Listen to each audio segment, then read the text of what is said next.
तो जहां एक तरफ किसान कानूनों को लेकर पंजाब से बहुत बड़ा झटका, तो वहीं बड़ी खबर महाराष्ट्र की सियासत से जुड़ी हुई, जहां पर देवेंद्र फडणवीस और संजय राउत की मुलाकात हुई है। दोनों के बीच 2 घंटे तक होटल में मुलाकात हुई और इसके बाद बीजेपी शिवसेना के साथ आने के कयास लगने लगे। ये मुलाकात कहीं से भी सामान्य नहीं है। इस मुलाकात में कहीं भी सिर्फ शिष्टाचार नहीं है, क्योंकि इस मुलाकात की टाइमिंग बेहद खास है। मुलाकात करने वाले दोनों नेताओं का मिलना इतना आसान नहीं है। शनिवार को मुंबई के एक होटल में अगर शिवसेना सांसद संजय राउत और महाराष्ट्र के पूर्व मुख्यमंत्री देवेंद्र फडणवीस की मुलाकात हुई है, तो ये ऐसी खबर है जिस पर कई दूसरी खबरों का भविष्य तय होने वाला है। मौजूदा कई विवादों और चल रहे बवालों के आगे की राह इस मुलाकात के बाद बदल सकती है। दावा है कि यह मुलाकात सिर्फ एक इंटरव्यू को लेकर हुई, जिसमें संजय राउत को देवेंद्र फडणवीस का इंटरव्यू करना था। दोपहर 1:30 बजे से 3:30 बजे तक मिले फडणवीस और राउत। मुलाकात हुई, क्या बात हुई?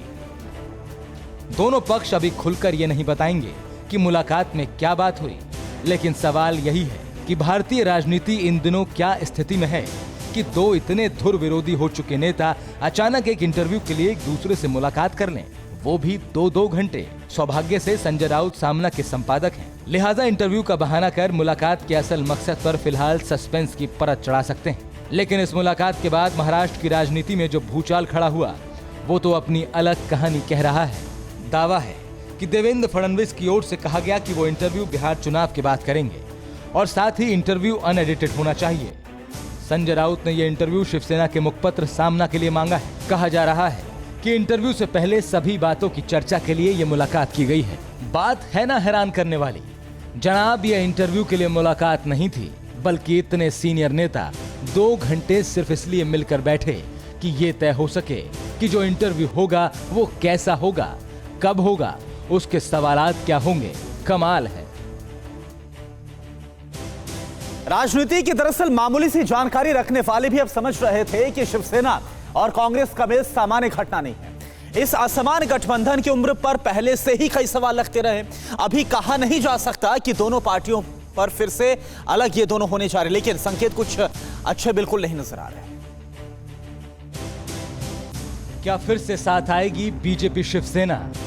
क्या शुरू हो गई महाअघाड़ी की उल्टी गिनती? क्या मुसीबतों में उलझे ठाकरे ने बीजेपी से कर ली है सुलह?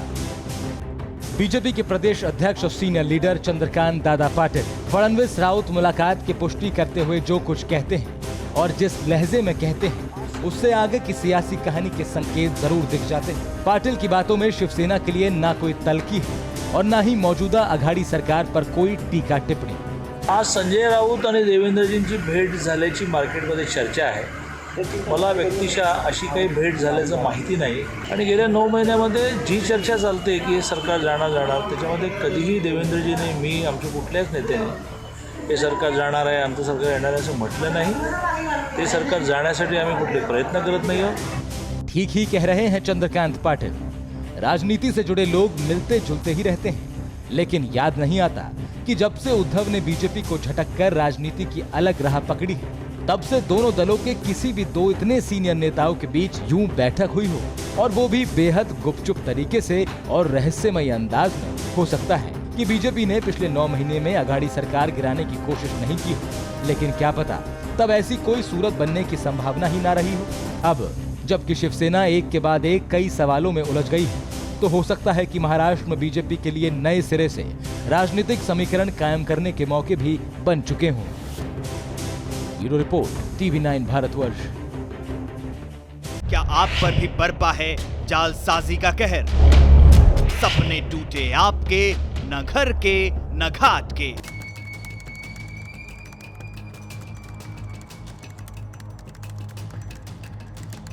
देखिए लूट घर हर रात 9:30 बजे।